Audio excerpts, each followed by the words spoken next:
I know you gonna dig this. I'm outside in an AMG, right outside, TT. Twin Talk Podcast. I'm trying to talk about Attack on Titan today, at least for a little bit. I think that for me, Attack on Titan is the type of topic that I'll be talking about for a really long time. So right now, just getting the first thoughts out. I spent the last like 3 days, 4 days, and I watched all of it. I had already seen season 1. I watched season 1 maybe 3 or 4 months ago, and it was just incredibly boring. Like after you get over the initial the initial, I don't know. It's fun to first see the show and be like, "Oh my god. Titans? Big giant titans attacking people? Oh my god, they're hidden behind a wall.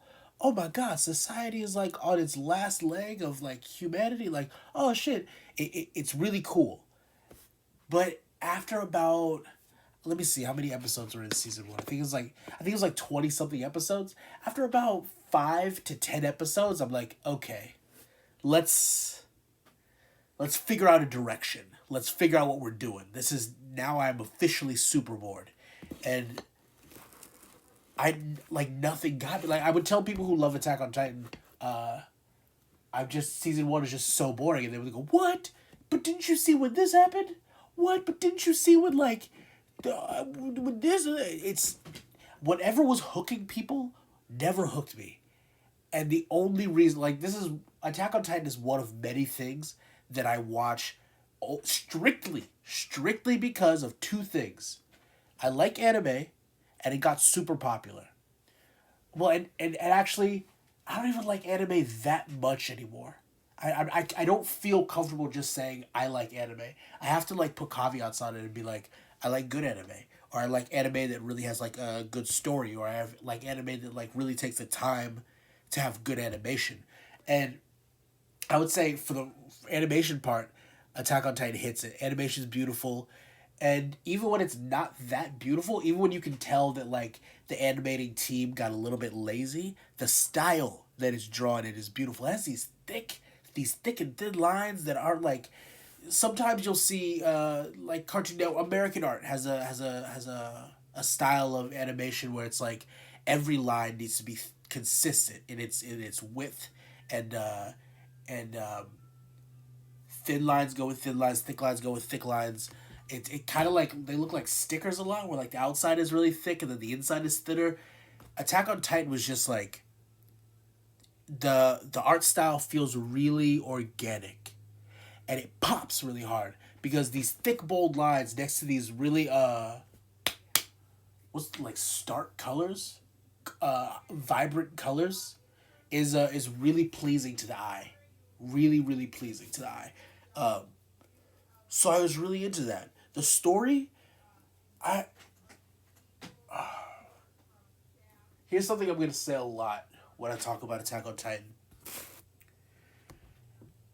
I'm going to say the word convoluted. Let's look up a clear definition of what convoluted means. Spelt it wrong, but whatever. Convoluted. Especially of an argument, story, or sentence. Extremely complex and difficult to follow. Intricately folded, twisted, or coiled. And that is just, a lot of times people say convoluted and they're using it in like a really contrived way, or really like, it's really like, oh, it's cliche. It's almost cliche to call certain things convoluted because it's a word people use all the time. You get it. But with Attack on Titan, the word convoluted is like, never had a word that's more perfect to explain how a story made me feel. Attack on Titan goes like, oh, and also throughout all of this, it's going to be spoilers. So for the 5 people that listen to this, if you haven't seen Attack on Titan and you care, spoilers throughout the entire thing. Anytime I talk about any show, spoilers, because I just don't. You can't spoil a movie for me. You can, like, You could. All right, actually, I take that back. You could definitely spoil a movie. Like if you tell me that Bruce Willis was dead the whole time, and then I watched the Sixth Sense, the Sixth Sense, it's not going to be as enjoyable. If I'm watching, is it God? What's that movie with Brad Pitt and fucking? If you oh God, I need to know it. Is it Seven Deadly Sins? I need to look it up. I have to. I can't let this one go away. Seven Deadly Sins. Please be right. I gotta type in movie after it, obviously. Movie. No. God damn it. What is it? What's in the box movie? Come on. Come on. Seven. It's called that's okay. There we go. It's just called Seven. Um at the end of Seven, Brad Pitt is yelling at the murderer and he's being like, "What's in the box? What's in the box?" If I already knew what was in the box, if I already knew that there was gonna be a box to look in the beginning of the movie, whole movie's not as fun to watch. But most shows aren't like that.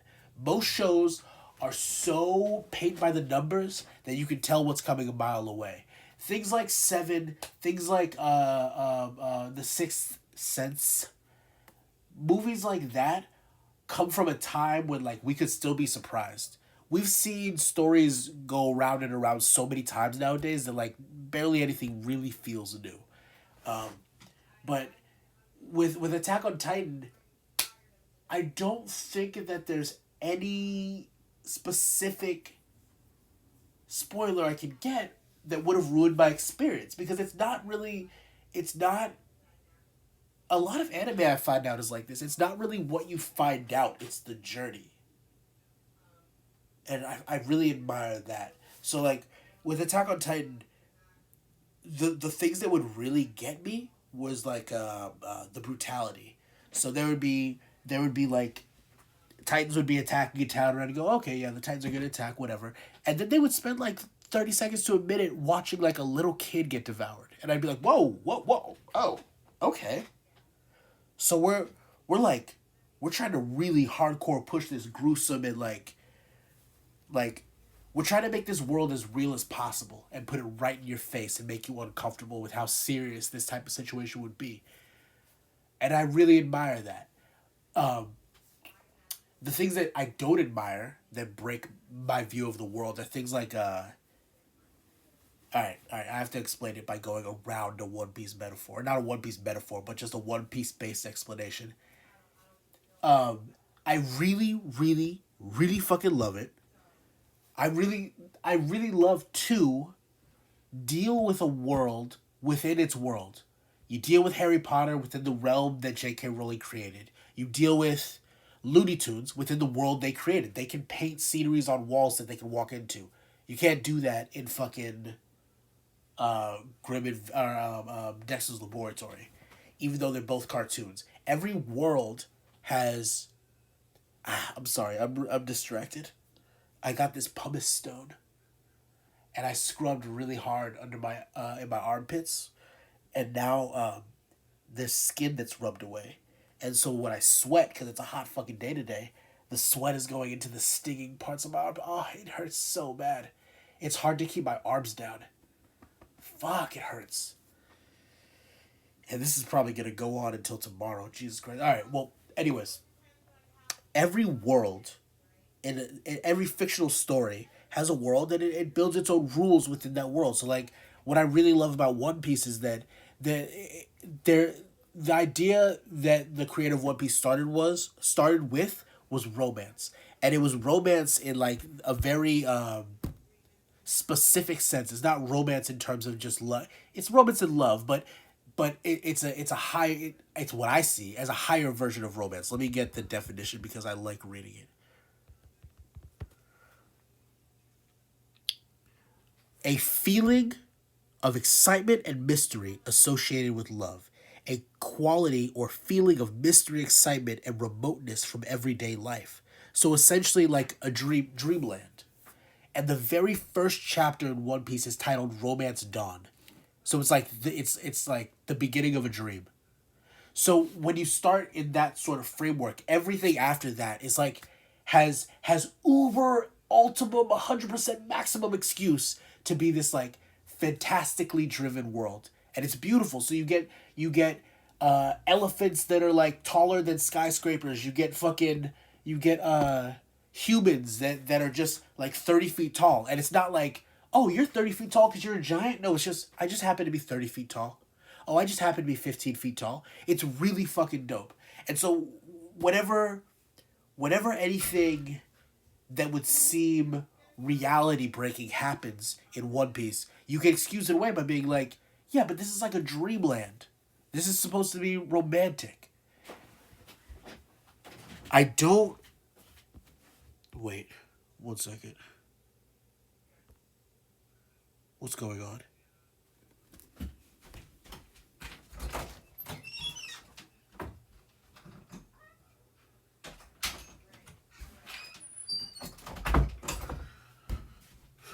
Okay, all right. I don't know what that was. All right. So what I said about One Piece, it makes its excuse to be the way that it is within itself, within the way it's framed in the very first chapter. All it's perfectly wrapped, so that you can't like. There will be fights where Luffy. There's one specific time, Luffy, the main character of the story, knocks one of his teeth out, and then he goes, I just need some milk, and he drinks some milk, and the tooth comes back, and it's a gag, but it's also like, this is the world we're in. We're in a wacky, cartoonish, Looney Toony world where you have to accept this fantastical dream-like reality. I don't feel as if Attack on Titan creates a world that makes sense for a couple of the things that are happening. So my main gripe is with the fucking OMD gear. ODM gear, omnidirectional machine, I think. It's the gear that they wear around their waist to help them zip line around like Spider-Man and cut the Titans up. It doesn't make any sense. It like, I'm trying to think like where I should start because none of it makes any sense. The having all the pressure and force at your waist and trying to launch like uh how much do I weigh? 150 pounds, 160 pound, 160 pound male up into the air. That doesn't make any sense. There were times when like one person would grab an OMD ODM. I have to figure out what that is because it's gonna kill me not knowing. OMD gear. Omnidirectional mobility gear. There was one point where a guy had his OMD gear and just randomly grabbed two other people, and then they just flew off at the same speed as if he was by himself. What happens, if you haven't watched Attack on Titan, I guess I'll give it like a simple explanation. What happens is like, go to Google, type in OMD gear, and as I explain it, you'll get a better understanding. There's like there's these tanks of pressurized air on your waist. There's zipline cables that are on your back at the base of your spine, and these cables shoot out next to your hips like you're a quick draw McGraw in the Wild West. Like, it shoots out from your hips. These like Spider-Man metal threads with a hook at the end. Those threads will hit concrete or whatever. You hook in, and then you can zip line off in that direction. And these people use it to fly around and swing around like the Spider-Man, and it doesn't even look that cool. Like, I'm trying to on the fly think of another way to fight Titans, but when I think about it, I kind of gotta give it to the creator. It's actually, I'm changing my mind in midstream. It is kind of like cool to look at. I gotta be honest. It is okay. It's kind of cool. What I don't find cool is that it just doesn't make sense to me within this world.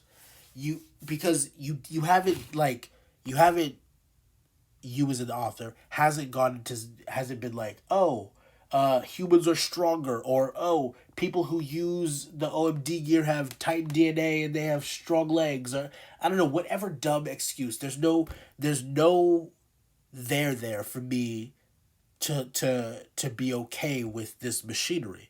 Because if you ever use this, you would zip line off and you would just break your spine. The way that these people would like zip left and zip right, they'd snap in half. And I would be okay with them saying, I would be okay with people not getting hurt by the gear if that logic followed into anything else. Because what they show regular people doing is like getting hurt by very basic things. They've shown, the simple way to put it is that they've shown the Attack on Titan world to be real life humans who deal with real life injuries and realities of physics and gravity and things like that. The only time they really break that is the OMD gear and the idea of Titans. The idea of Titans would, like, you know, some people, when I was trying to discuss it with a friend, he said, bro, you have a problem with the gears? People turn into Titans. How is that real but the gears aren't? And I'm not saying that I'm not saying that the Titan thing feels real to me. That's a fantastical idea. What I'm saying is that you put this fantastical idea into a real world. And okay, fine, there's an explanation for that fantastical thing. There's no explanation for this real world setting with real world machinery and people doing things that should be breaking their bodies. It should destroy them. And then that's not even to get into how quickly you would injure yourself using this technology without even swinging, just like shooting these metal tethers off into random directions from your hips. How are you gonna aim right?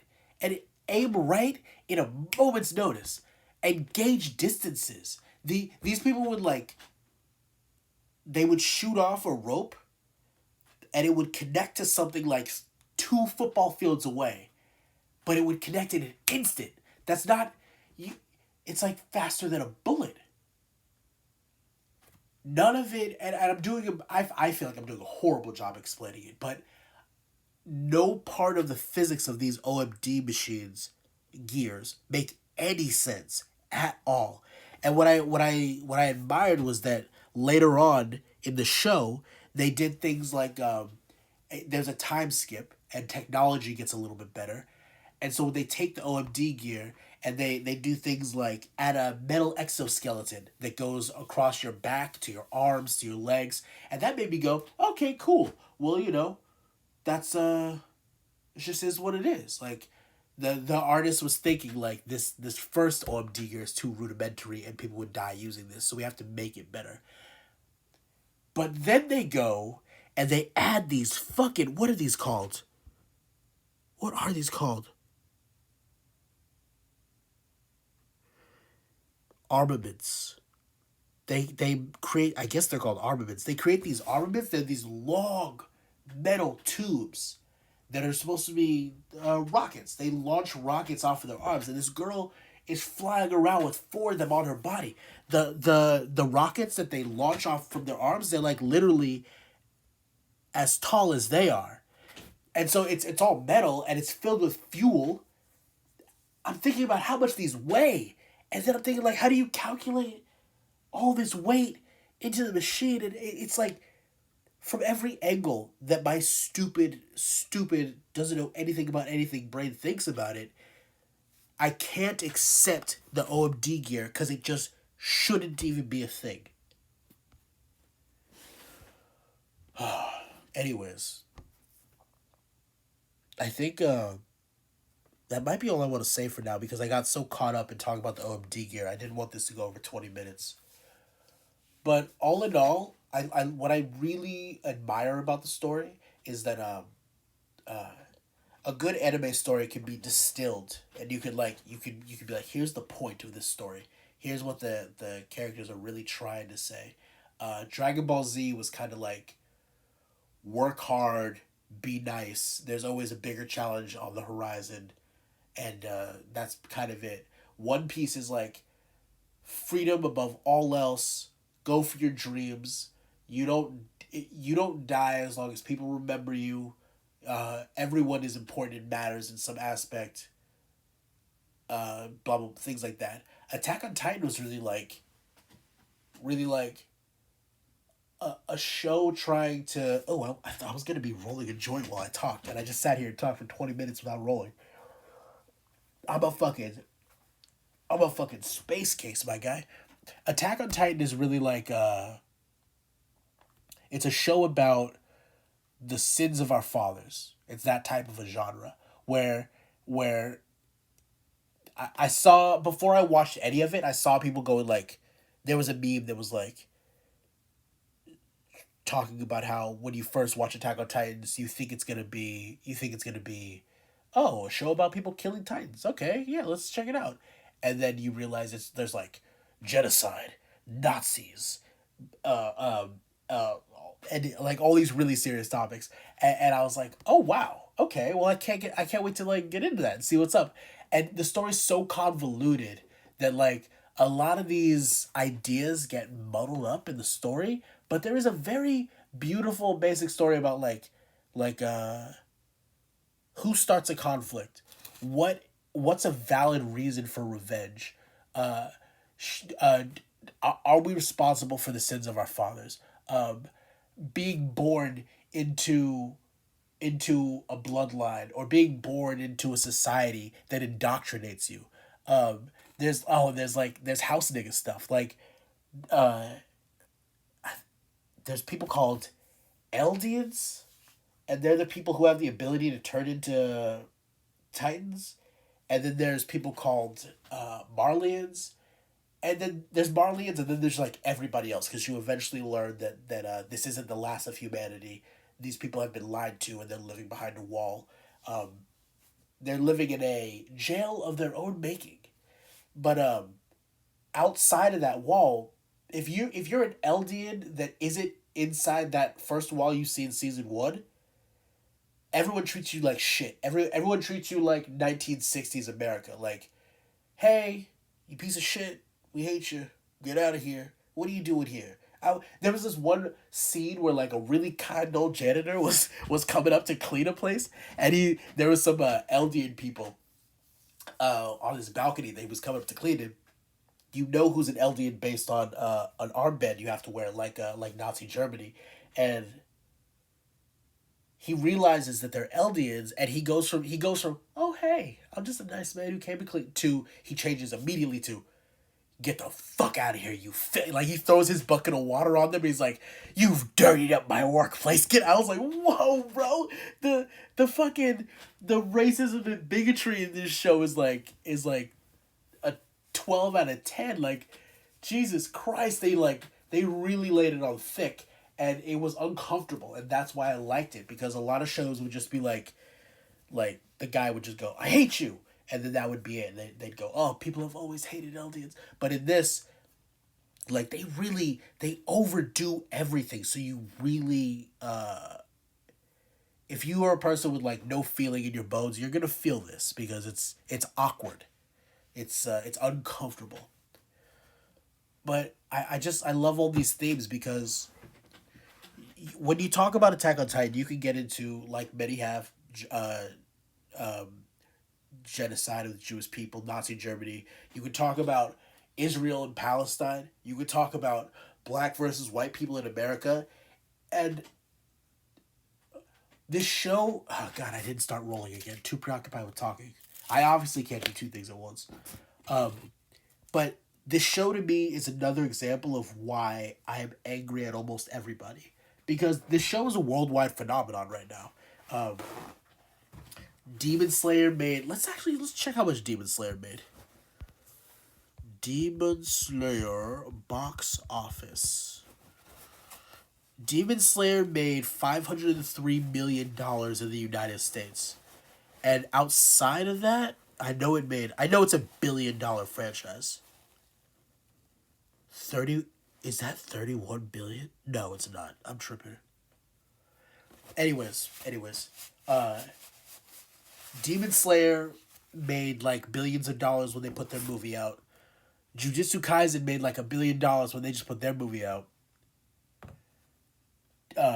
Attack on Titan has been going strong for like a decade and has a real serious fan base. And I think they're gonna put out a movie out to really explain this final season, and that'll make billions of dollars. And my point in pointing out this money is like, you gotta realize like how many people read this stuff, how many people love it, are impacted by it, and then stop and look at the world and see how like nobody learns lessons. And you could be like, Ian, but this is just like one show in one era of time with one group of young people. And I would say look back in time to all the other stories that did the thing that I'm about to explain. This story expresses why Pocahontas did the same thing. This story expresses why why your personal shit doesn't matter. A dozen times in this show, somebody would be nice to somebody, and then they would realize later that that person maybe killed someone they love, and then that person who finds out they killed someone they love would they be like, oh, well, I'm now going from loving you to hating you, and I want to kill you, actually. And then later they come back around to being like, wow, I shouldn't have judged you for killing the person I love, because you didn't do it because you're evil. You did it because of you're a product of your environment. And it's amazing to me how many times humans can get an amazing show that can demonstrate the... I don't want to be too tipping my fedora, but like the folly of man. Like, we're so lost in our own bullshit that other people, if I can't file you into a category, then it's like you don't even really matter, or why even discuss with you? Like, you're either an enemy, a friend, or some third category that doesn't fucking matter. We never stop and look at people and just go, oh, you're just a person born into your circumstances, and you're not trying to be evil, you're not trying to be good, you're alive and you're just being. We don't do that with each other. We get these shows that beautifully express why white people, black people in America need to chill out, or why Israel and Palestine needs to chill the fuck out, or why people need to stop like getting on Jew. Like, there's so many examples in beautiful storytelling that, and I'm so hyped up about it because we don't have conversations that express this sort of symmetry inside of life. We yell at each other, we scream at each other from our own personal standpoints, but nobody stops and goes like, maybe Republicans aren't evil, they're just a product of their environment. And maybe I should deal with it like that instead of going, get everybody who doesn't believe what I believe out of here because fuck them. And then same to the Republicans. And it's frustrating. Pocahontas was like I've dealt with a lot of people who talk about the story of Pocahontas and go like, oh, these white people were just evil and blah, blah, blah, blah, blah. Pocahontas was just trying to stop the white people. They're all just evil. But in the story, the white people go there, and a lot of them don't even want to be brutal like this. They're just following the guy that they're supposed to be following because they're a product of their environment. And then the natives, why are we pretending like they were so nice? In the story, they were like, we gotta go kill these invaders. When Pocahontas was going, yo, not all of them are bad. Every side has some bullshit to take, and it's frustrating that we get these stories constantly. What's wrong with us as humans is so beautifully portrayed in art and fiction and in so many different ways. And it's amazing to me that people watch movies and go, oh, okay. Yeah, but that's a movie. Like, oh, that's a beautiful lesson that made me cry about why I should treat people right. Ah, but that's a movie. And now I'm going to move on, and I'm going to go talk shit to all the people in my life that don't agree with the things that I agree with. It makes me angry. Makes me angry how stupid we are. And maybe that was a long-winded, meaningless point, but to me, it really matters to point that out because it's right there. It's right there, and we're constantly doing it in a million ways. And I feel like and I've said this other times before, and I'm sorry if you're just hearing me repeat myself, but I feel like this is why people like Anthony Bourdain kill themselves. Because they just go, what are we doing? What are we really doing? If anything that I did in my life mattered, maybe I'd see a difference. If there was a God, maybe I'd care. If there was like there's so many reasons to look at life and go, why? Why give a fuck? So I think I'll just stop on that extra depressing note. Um, Nothing really matters. Nobody ever really learns. And everyone's selfish and lonely at the same time. And it's really depressing. And that's what most things in life make me think about. And you can say, Ian, why be so negative? But then I would say, why never talk about the negative? I'm not just being negative and then just leaving it at that. I'm being negative, and then I go and I laugh at some memes and I make some cat videos, or I look at some cat videos and I fucking just like smoke some weed and chill out and draw. And then every once in a while we need to stop and we need to acknowledge the elephant in the room. And I hate how often nobody does. Um, no one does a good job of preparing a kid for how bullshit and lie fueled the world is. It's why I'm surprised there aren't more mass shooters. Why aren't there's 350 million Americans in this country who just like are lied to every day about everything and have to scramble to try to not die and have enough money just to eat and not be kicked out of their apartments every day. It's a wonder. It is fascinating that you don't have more people out there just going, fuck it. If the world is gonna be this mean to me, if the world is gonna be this unorganized and uncaring, then I'm just gonna go blow up my local bus stop. I'm just gonna go shoot up my local whatever. Like it's wild that it's not happening more. That's not me saying I want that to happen. That's not me saying I think that would be a good thing. It's just, how does it not happen more often? I don't know. All right, I gotta get to work. So that's my feelings for now on Attack on Titan. I have a million other things to say, but I want to talk about. I want to talk to it. Bleh. I want to talk about it with people who know the story better than me, because how convoluted the story is, there's things that I'm not clear about. I generally understand the story, but like, there's so many like, first you do this side of the story, then that side of the story, then you do a flashback, then you go into the future, and then you watch this double agent, and then the double agent double crosses the other double agent, and like I'm just like what the fuck is going on? But I generally understand the story, and really I think it's beautiful. At the moment, I'll give it a 7 out of 10. It feels like that to me. 7 out of 10 is like, is your story good and competent and like interesting? Before we get into any of the faults, if the answer is yes, yeah, generally a 7, or 6. But example of what would be a 9 or a 10. A 9 for me is One Piece, and depending on how the story ends, it could be a 10 or it could drop down to a 7. It just depends on that ending. But yeah, okay. Seriously, I'm really done now. I have a lot of drawing to do, and yeah.